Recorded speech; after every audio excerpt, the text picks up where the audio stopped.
Greetings and salutations, everybody. This is Jeff Mills, aka Swedish Jeff 2024, and I hope that everyone is doing well.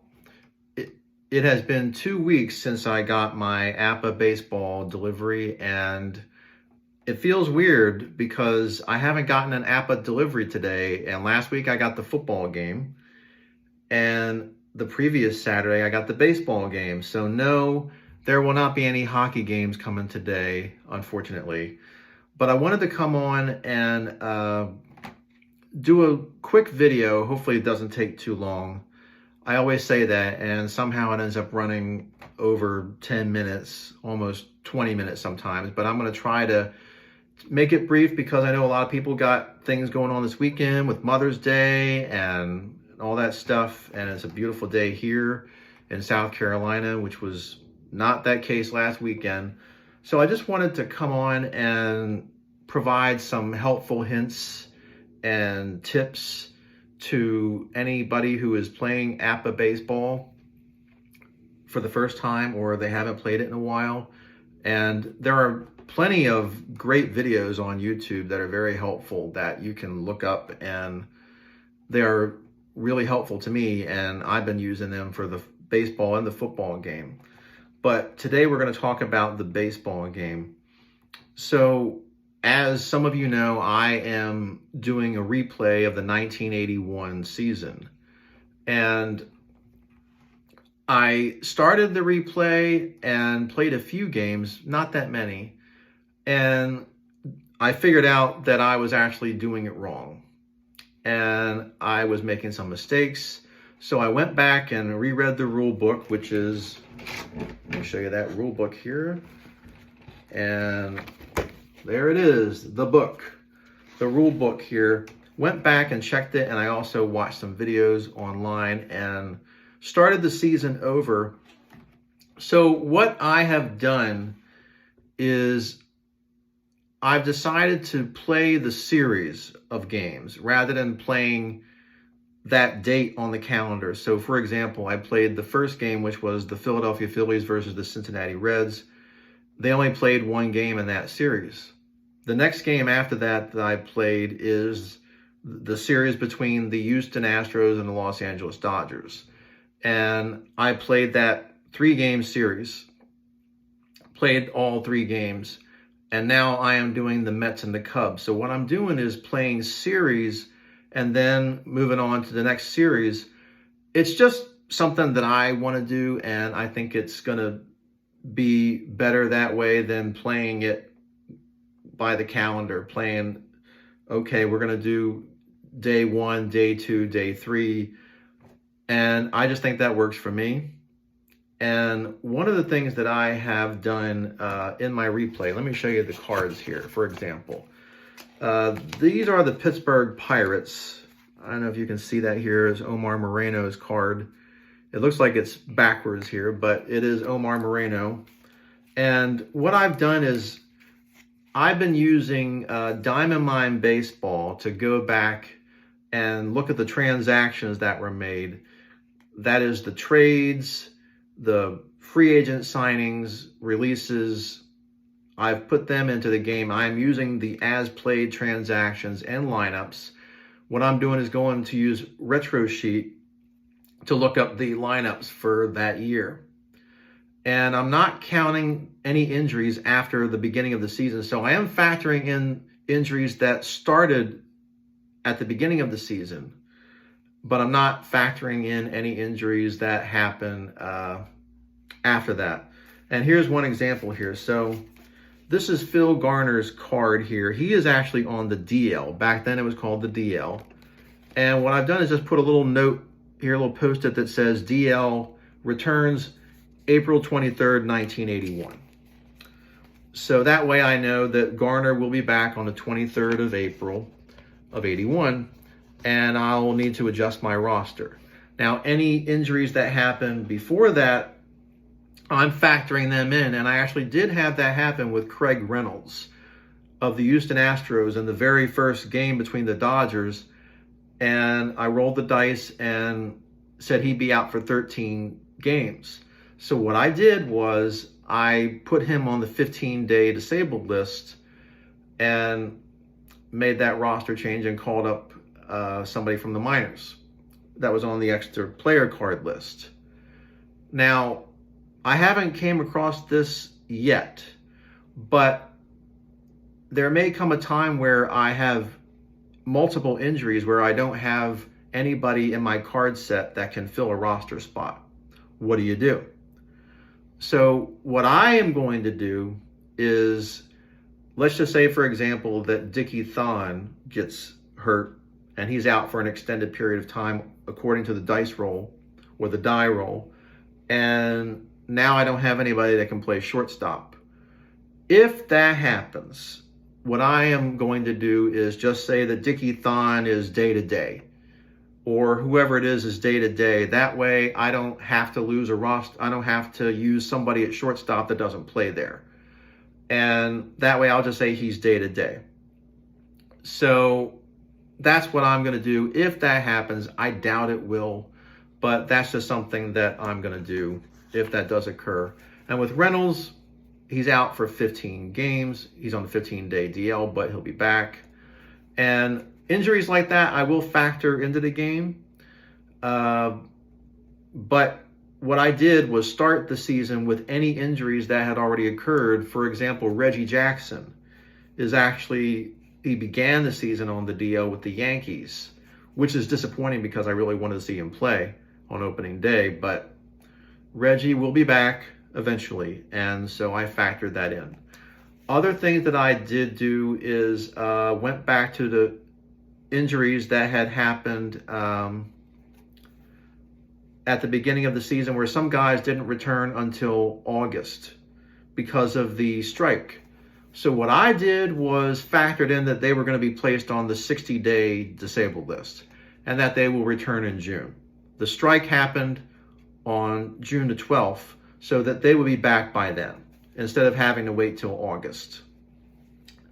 So this is something that I came across here, and I'm sure many of you know this, but if you look at Tim Raines' card here, let's see if we can get that into focus a little bit here.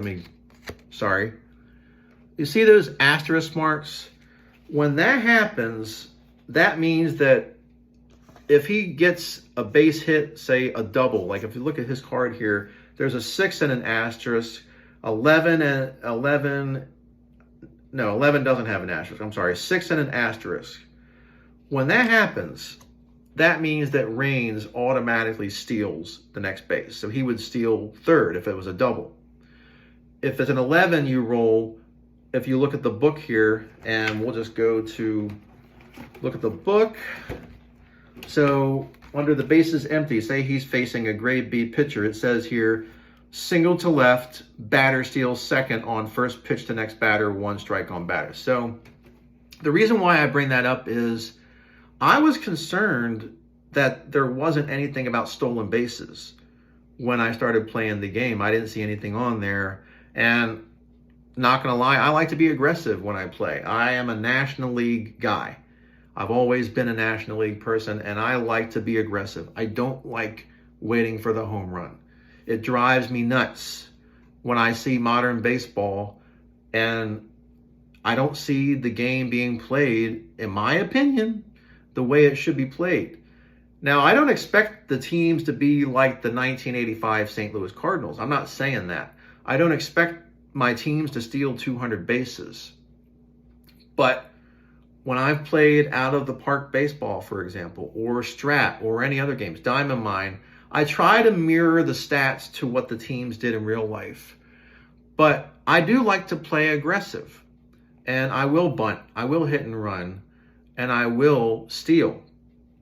However, with this game, it does say on the actual game chart, the actual play, what am I trying to say here? The actual field that you get, do not overuse hit and runs and squeeze plays. And that is where I was making my mistake in the beginning. I was overusing them. I didn't think I was, but I was. And since I stopped doing that, I am getting more realistic results. So how do you overuse the hit and run? Or better yet, how do you use it in a way that's going to be realistic? Here's what I do, and this is just a suggestion here. Let's just say that I have somebody like the aforementioned Tim Raines, who's coming up to bat, and he gets on base with a base on balls or a hit. He's on first. Not who is on first, but Raines is on first. And the number 2 hitter is a slow runner. First inning, Raines has speed. If it's a slow runner who's at the plate, depending on the situation, if it's like 6-0 or something, or 10-0, I'm not going to do the hit and run. But if it's no score, or if it's a close game and I've got a slow runner at the plate and Raines is at first, then I will call the hit and run. When it comes to bunts, just use common sense. I mean, I think that's really what it comes down to, is just using common sense. I don't try to get cute with bunting like I would probably do with Out of the Park, for example, or Diamond Mine. If I was going to play the 1989 Chicago Cubs that Don Zimmer managed, Don Zimmer was doing things that I had never seen before, hit and runs with the bases loaded, and that team bunted a lot for base hits.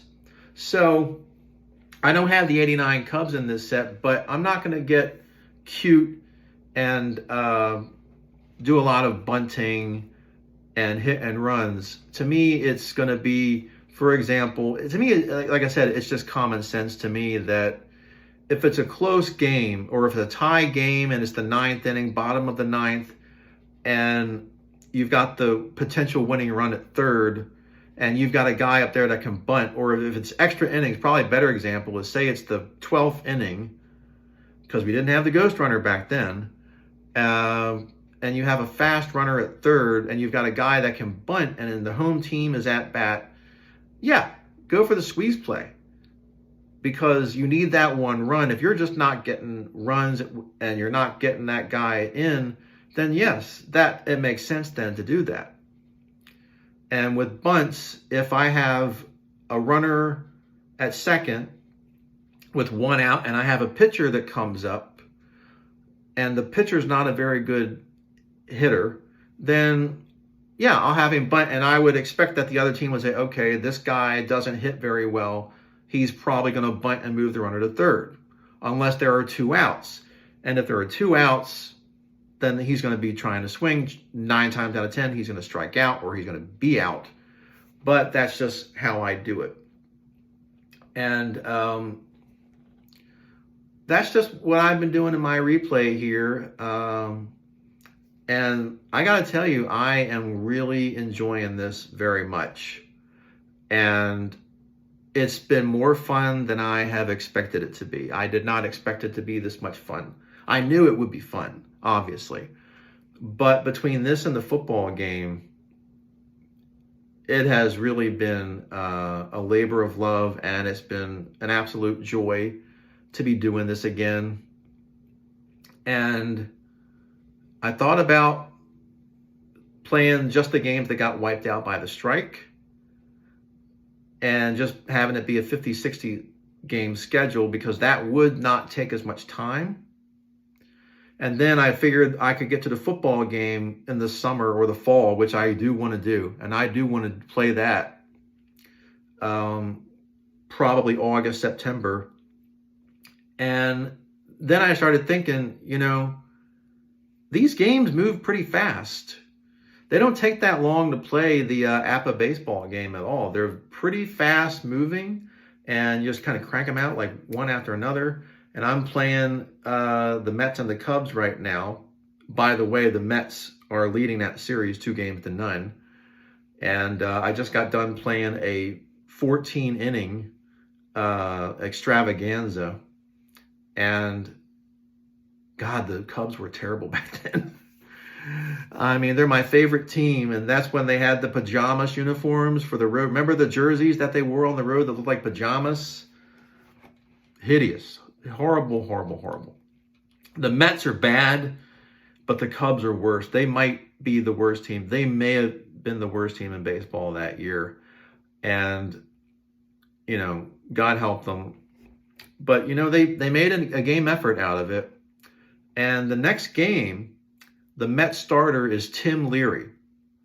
And a little fun fact here is he only pitched 2 innings for the whole season. And in this game, if you look at his stat card, it has 2 innings pitched, and he can face 10 batters. So he's not going to last long. And oh, by the way, that reminds me of one thing. Sorry, I just thought about this here. There are some cards, for example, Pete Falcone of the Mets is listed as a starter. However, he came into that game to pitch in relief. And I noticed this also with the Los Angeles Dodgers, that Bobby Castillo was listed as a starter, but he came in relief, because when I look at the retro sheet box scores, that's what I'm going by when I'm managing here. What I'm doing is using those box scores to determine who's going to pinch hit, who's going to come and pitch in relief, because I'm trying to get my mind or trying to get into the mind of the manager of that team on that particular day. It's not about me. It's not about, okay, how would Jeff do it? What I'm trying to do is a faithful replay of that season. And that's what I was doing with the football, the APBA football game. And oh my God, that was so much fun last weekend when I replayed the 81 NFC Championship game between the Dallas Cowboys and the San Francisco 49ers.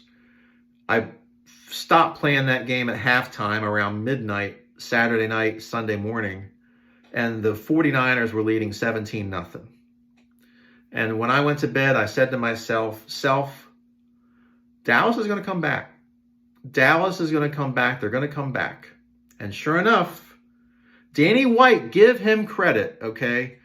I don't think Danny White was a great quarterback, but he was a very good quarterback, and he did lead that team to a 20-17 lead. They led 20-17 with 4 plays left, about 4 plays left, which would have been probably about 2 minutes, a couple minutes left on the clock. 49ers get the ball. They get the kickoff return to the 6-yard line. They got to go 94 yards. Montana throws a 10-yard pass to Freddie Solomon. First down at the 16. Now they're 84 yards away. I know that Bill Walsh with the West Coast offense loved to throw the short passes.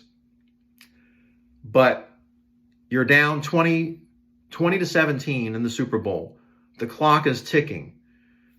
I got to throw the long pass. First one was incomplete to Dwight Clark. Okay?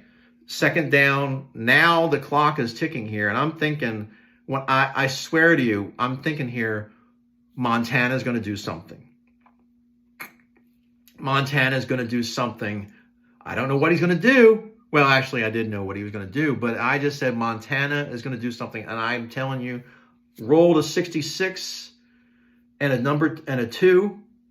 2 sixes, 2 1s. And I look at that chart, it has TD to Earl Cooper. 84 yards. And I could see Tom Landry and the Cowboys on the sideline looking like they just got a shot of Novocaine, like, you got to be kidding me. And Danny White sitting there like his arms folded just like this going, I mean, numb, no reaction at all. So, and the Cowboys kicked the extra point. Dallas had 3 chances, and it was 3 and out, game over. 24-20, 49ers win. Oh, by the way, Rafael Septien missed 2 field goals. And we're not talking from like the 48-yard line here. From like the 22 and the 26. 2 field goals he missed. If he had made those field goals, Dallas wins the game. The dice know. The dice know. And so I'm going to wrap this up here. See, I'm already at 20 minutes here. So the last thing I was going to say is my prediction is the Expos and the Astros and the LCS. I think that those 2 teams are mirror images of each other. And if you look at their history here, Montreal, they came up short in 79. Houston came up short in 79. 1980, the Expos get even closer, get close but not enough. The Phillies end up winning the division. 1980, the Astros play the Phillies in the LCS. They just barely get eliminated. 1981, Expos play the Dodgers in the LCS, and of course, that's the heartbreak, Blue Monday. Astros play the Dodgers in the lead division series of that strike year. They won't be doing it in my game, but Dodgers beat the Astros. And then those teams don't make the playoffs again. The Astros make the playoffs 5 years later. The Expos don't ever make the playoffs again. They would have in 94, but we all know what happened then. So I think that those two teams are going to be the ones that do really, I think they're going to be in the LCS. And I looked at their rosters and just looking at their cards, they're going to be fun. And that's the main thing about this game is the F word, fun. Play it. It's your game. Play it your way. This is the way I'm playing it. And I hope that my helpful hints have been helpful. I hope that they are useful. And as always, if you have any questions, you can feel free to DM me and leave a comment. And I will be more than happy to assist with your questions and welcome your feedback. So thank you very much, everybody. I'm going to get back to playing the game very soon. And I will be keeping you updated on the progress of the 81 season. Thank you. Have a great weekend. Take care.